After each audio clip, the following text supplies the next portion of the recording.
Ngayon, tingnan natin kung ano ang nakuha ko. Wow, isang masarap na tsokolate. Tunaw na. Ano ang gagawin ko sa ganitong bagay? Maaga kang tumatawa, Phoebe. May naisip akong magandang ideya. Kamakailan, nakakita ako ng cool na life hack sa TikTok kung paano gumawa ng mga cool na guhit gamit ang tsokolate. Subukan natin ito ngayon. Ang sarap ng tsokolate. Kailangan natin gumuhit ng puso agad-agad. Wow. Stick! Tingnan mo yan. Ang galing. Ang ganda at masarap. Howard! Sige, pwede mong buksan ang iyo. Siyempre. Nakakuha ko ng frozen na chocolate bar pero mas maganda ito sa ganitong paraan. Tatanggalin ko lahat ng yelo at susubukan ito. Ang bango. Aray, masakit. Oy, sige na. Bumigay ka na. Ikaw na boba na tsokolating bar. Jane, ayaw akong kainin ng tsokolating bar na ito. Ayaw talaga nitong bumigay. Susubukan ko itong dilaan. Ang sarap. Ang weird mo, Phoebe. Tingnan natin kung paano ako gumuhit ng isa pang cool na chocolate drawing. Tignan mo ang cute na pusang ito. Gustong gusto ko ang tsokolate. Buksan sa 3, 2, 1. Wow, Chinese noodles. Meron akong nagyayalong isa. Bakit ako ganito ka? Minalas? Mukhang hindi ito nakakagutom. At ako'y mayroong masarap na mainit na noodles. Subukan natin ito ngayon. Mahilig ako sa Chinese noodles. Ang sarap nila. Nakalimutan ko na maanghang din pala sila. Ang init, Phoebe. Tulungan mo ako. Gumawa ka ng kahit ano. Tama yun! Maaari kong i-melt ang aking noodles. Salamat sa mainit na hininga ni Jane. Astig yun! Ito ang kailangan ko. Ang sarap. Salamat, Jane, sa pagtulong sa akin na painitin din ang noodles. Oops, pasensya na. Napakasarap nito. Sino ang magbubukas nito una, ha? Sino ang tumingin doon? Ako ang magbubukas muna. Wow, gustong-gusto ko ang pizza. Ang galing. Mainit din ito. Aba, mukhang napakasarap at ang bango-bango. Ang sarap at humahaba ang keso. Okay, pwede bang makakuha ako ng isa? Hindi, may sarili kang hawak. Okay, tingnan natin. Nakakuha ako ng frozen na pizza. Paano ko ito kakagatin? Gustong-gusto ko ng masarap na pizza pero may yelo ako. Ang tigas naman. Pag-isipan ko nga. Tama. Hayaan mong tulungan kita. Ilagay mo ang pizza sa bibig mo at isara mo ng maayos ang panga mo. Ganda! Hooray, gumana ito. Ano sa palagay mo? Masarap yon. Ano? Oops, may nawawala kang ngipin, Jane. Ano? Ano ang ginawa mo?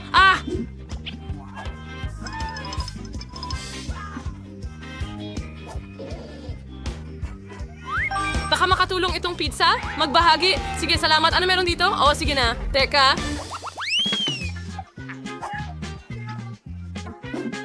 Sige. At ako ang nanalo, yay. Ano yon? Mukhang kakaiba. Okay, baka dapat mo itong haluin. Sige, pwede mong buksan ang sayo.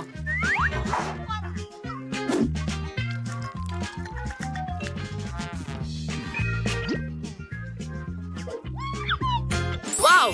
Tingnan mo itong lollipop, ang laki.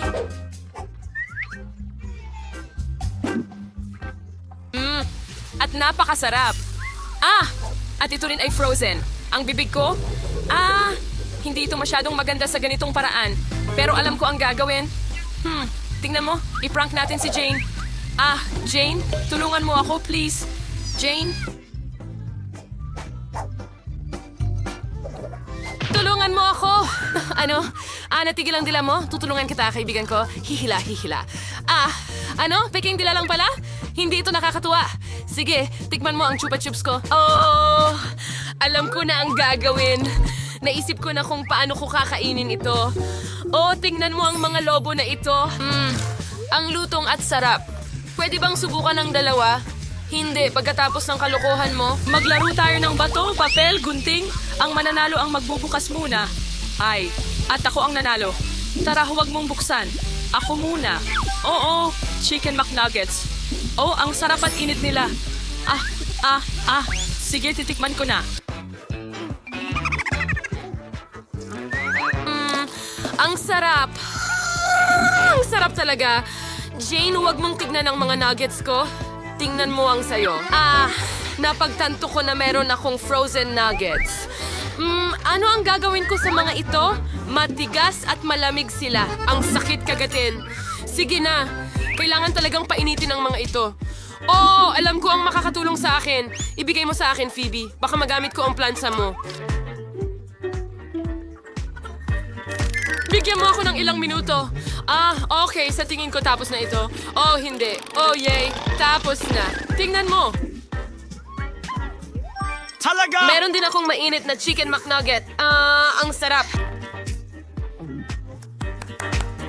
Astig na life hack. Pwede ba akong mauna? Huray, salamat. Meron akong waffles. Oh, frozen din sila. Uy, alisin mo ang hindi ka nais-nais na lamig. Alisin ang mantikilya at tumigil ka sa pagtawa. Buksan mo ang sayo.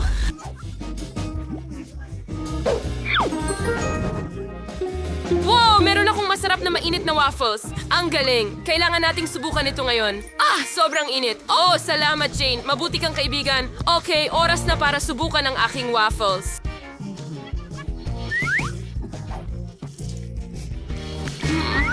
Ang sarap at malutong. Anong ginagawa mo, Jane? Sige na. Oh, kailangan kong basagin ito. Nagawa ko. Ngayon, baka subukan? Oh, ayaw pa rin kagatin. Oh, galit ako, hindi ko alam ang gagawin. Ano? Alam ko na ang gagawin. Pwede mong kunin yung isa pa. Hindi, galit ako sa'yo. Oh, talaga? Sige, mag-share tayo. Nagpasya ako na gusto ko ng birthday cake. Handa na ba ang lahat na gumawa ng pinakamagandang cake sa mundo? Jack, handa ka na bang kainin ng lahat? Mas mabuting gumawa ng cake? Huwag kumain ng tsokolate. Tara. Okay. Sige. At nagpasya akong gumawa ng pinakamahusay na chocolate cake para sa apo kong si Emma. Sa tingin ko, hindi kailanman magiging masama ang KitKat. Patuloy na hinihiling ito ni Emma sa akin at napalamutian ng kanyang paboritong candy. Ngayon, kailangan na lang balutin ang lahat ng may gumamela. Handa na! Chef, ano sa tingin mo? Oh, kalokohan! Dito ko gagawin ang pinakamagandang cake sa mundo. Inilagay ko ang lahat ng cake sa ibabaw ng isa't isa. Magaling! Ngayon, hahatiin natin ang cake sa kalahati. Oo, ganyan. At ngayon, ito ay ikot natin. Ang natitira na lang ay gumawa ng mga ulap na may kulay ng bahaghari at cute na muka. At ito ay handa na. Walang gagalaw. Meron akong marshmallow tower. Oh, ito ay bumagsak pero magsisimula ulit ako. Ang sarap ng gummy. Wow! Ilalagay ko ito sa aking marshmallow cake. Ilagay natin ang paboritong palayok ng kapatid. At ang huling touch, gummy na puso ito. Dapat malaman ng kapatid ko na mahal ko siya. Tikman natin ito. Magaling! Handa na ang lahat ng cake. Tikman na natin ito. Oh! Wow! Anong kawili-wiling cake ito? Mukhang napakasarap nito at napaka-cute. Kailangan itong kainin agad? Napakasarap nito. Gusto ko ito at binigyan ko ito ng 1,000,000 likes. Ito ba ay chocolate cake? Dapat natin itong subukan agad at mayroon ding paborito kong KitKat. Tara, kainin natin lahat. Astig! Pero ano ito? Ito ang paborito kong gum. Wow! Anong bagay ito? Napakaganda. At pinipili ko ang cake ni Chef bilang panalo. Binabati kita, Chef. Tayo ba ay magpapatuloy? Ngayon, gusto ko ng chips. Gagawin mo ba ito? Handa na ba ang lahat? Pagkatapos ay maaari na tayong magsimula sa pagluluto. Lola, pwede mo bang ipakita sa akin kung paano magbalat ng patatas at gumawa ng chips? Oo, syempre anak. Kumuha ka ng patatas at linisin ito. Madali lang ito. At ngayon, kailangan mong maingat na hiwain ang patatas ng pabilog at ilagay ito sa mainit na mantika. Ngayon, iprito ito hanggang maging malutong. Oh, mabuti. Madali lang ito. Nagbabalat ako ng patatas at ngayon ay hiwa-hiwain ko ito. Hindi ko kailangan ng kutsilyo, pero magagamit ang mantika. Ilagay ito sa kawali. Ayos, nailagay na ang patatas. Oh, hindi. Ang langis ay umaatake. Hindi ako susuko ng ganun kadali. Langis. Aba, Lola, anong ginagawa mo? Ayos lang bang lahat? Teka, huwag kang himatayin. Ngayon ipapakita ko sa iyo ang isang masterclass sa paggawa ng chips. Ayoko ng patatas na ito, pero tiyak na kakailanganin ko ng tortilla. Gupitin ang tortilla sa tatsulok. Gusto kong gumawa hindi lang ng chips kundi ng nachos din. Napakasarap nito. Ngayon ilagay ito sa kawali na may mantika. Kailangan nating gumawa ng guacamole. Kailangan natin ng hinog at malambot na abokado. Durugin ito gamit ang tinidor. At ngayon, ilalagay natin ang kamatis. Handa na at natitira na lang ang huling hakbang. Time. Oh, Lola! Ayos ka lang ba? Maging malusog ka. Saan na nga ba ako? Tama. At handa na ang lemon. At saan ang gagaling ang usok na ito? Oh, nasunog ang aking mga chips. Nakakatakot. Oh, hindi ko na makita ang mga ito dahil sa itim na usok. Oh, hindi. Nasira ang aking mga chips sa mukha na silang uling. Tingnan natin kung ano pa ang meron tayo. Baka ito ay magamit. Oh, sige, tikman mo, baby. Ang lahat ay may masarap na amoy. Pero bakit itim ang mga chips? Siguro ganito talaga dapat. At ano ito? Wow, isang buong plato ng chips. Sapat na ito para sa akin. Napakasarap. Wow! Hindi ako makapaghintay. At ano ito? Ang chef ay naghanda ng bagong culinary masterpiece. Kailangan kong makita ito. Mukhang masyadong malusog ito. Hindi, masama ito. Nanalo si Lola. Kailangan ko ng kakao. Kaya mo bang gawin ito? Napakadali nito. Oo, gagawin namin. Oo, napakadali nito. Kailangan ko lang maglagay ng kaunting gatas sa kawali. Ilagay ang kakao, pakuluan nito at ilagay ang lahat sa isang magandang tasa. At narito ang tasa. Oo, sige, dagdagan pa natin ng kaunti. Ang sarap ng lasa. Gusto mo bang subukan ito, chef? Napakaganda nito. Kaya kong gumawa ng mas mahusay na kakao. Hindi lang ako magkakaroon ng kakao, magkakaroon ako ng isang buong bomba ng kakao. Upang gawin ito, tunawin ang tsokolate. Ilagay ito sa bilog at ilagay ang marshmallow at kakao sa loob at ihalo ito ng maayos. Magaling. At ngayon ilalagay ko ito sa baso at maglalagay ng gatas. At gagawa rin ako ng pinakamasarap na kakao sa mundo. Oh, kailangan kong buksan ng gatas. Oh, natapunan ako ng gatas. Ang sama. Sige, lilinisin ko ang sarili ko at magpapatuloy. Saan na nga ba ako? Naglagay ng gatas sa kawali, pinainit, magdadagdag ng asul na pangkulay, naging asul ang gatas at ngayon ang pinakakawili-wiling bagay. Isasawsaw natin ang baso sa syrup at pagkatapos sa makukulay na sprinkles. Sa ganitong paraan, ito ay napakasarap. Ibuhos ang asul na kakao sa isang mug at idagdag ang dilaw na cream. Maganda. Ngayon, kailangan na lang itong palamutian ng ilang marshmallow at tapos na. Kapag handa na ang lahat mula sa lahat, pupunta tayo sa bata para tikman. Emma, aling kakao ang uunahin mo? Gusto kong subukan ito. Wow! Marshmallow na may cream? Masarap! At wow, salamat kuya! Oh, at ano ito? Oh, ito ay sa aking mahal na lola. Hindi? Oh! At ano ito? Oh! Kailangan kong ilagay ang chocolate ball sa mainit na gatas. At ano ang mangyayari pagkatapos? Wow! Ganap itong natunaw. Dapat natin itong subukan. Masarap. Ngunit sino ang pipiliin ko? Isa, dalawa, tatlo, o ang kakao ni kuya ang nanalo? Wow! Alam ko na. Ngayon, gumawa ka ng pasta para sa akin, okay? Handa na ang chef na pakainin ako? Handa na si Lola gaya ng dati? Alam na ng kapatid kung ano ang gagawin niya. Tara na!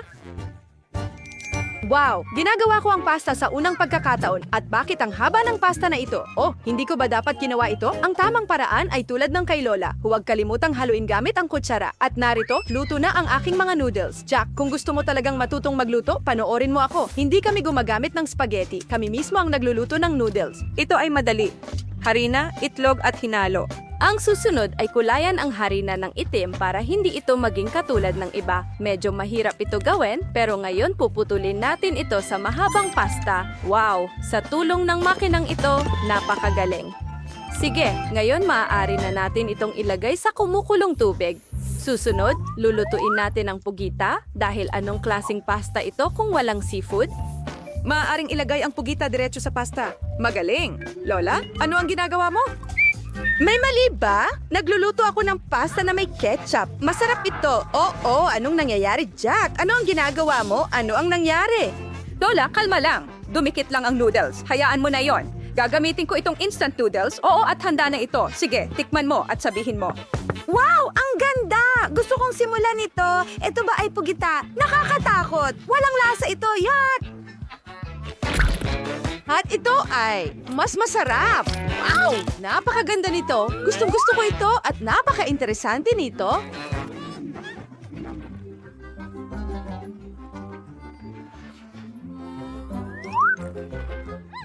Masarap pero masyadong maanghang.